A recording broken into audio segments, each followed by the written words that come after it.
Alright, magandang umaga na ho sa lahat natin ng mga viewers Luzon, Visayas at Mindanao all over the world. Welcome naman sa ating panibagong video, panibagong reaction, mga ka-action, mga kakampeng.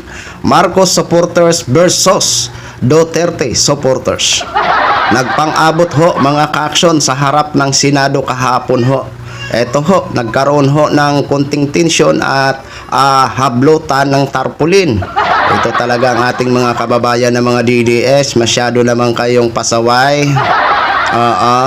So hindi naman talaga ho yan maiwasan mga ka-action, mga kakamping ang magparinigan sa kanilang pinaglalaban. So alam naman ho natin na ang pinaglalaban ng mga Marcos supporters, tulad din po natin ang kanilang panawagan na litisin ito si Sara Duterte.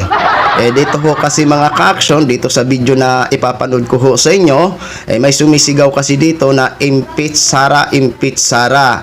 Siguro ho ito na yamot ho siguro itong mga DDS. Kaya hindi na ho siguro nila napigilan. May kunting may kunting hablutan ng tarpaulin. Pero mamaya mga ka-action, mga kakamping ha, sama-sama ho tayo. Kung wala ho kayong ginagawa, kalampagin ho natin ang Senado. So mamaya magkita-kita tayo, doon tayo magsimula sa Film Center, no? Film Center, okay? 1:30 PM mamayang hapon, doon ho ang simula kasi siguro magmamarcha ho. Nabasa ko ho yan sa tindig ng Tindig Pilipinas Feeds, no, na pinangungunahan ni Kiko D. So 1:30 PM doon ho magkita-kita sa Film Center at siguro magmamarcha ho papuntang Senado. Hindi naman pwedeng hindi naman pwedeng gumapang, kundi magmamarcha ho tayo mga ka-action, mga kakampeng. So eto mga ka-action, no, panoorin ho muna natin itong eksenang ito.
Ang dami ng Marcos loyalist. Mamaya yan, madadagdagan ho yan ng mga dilawan. Magsama-sama ho yan ang pula at dilaw at kulay pink.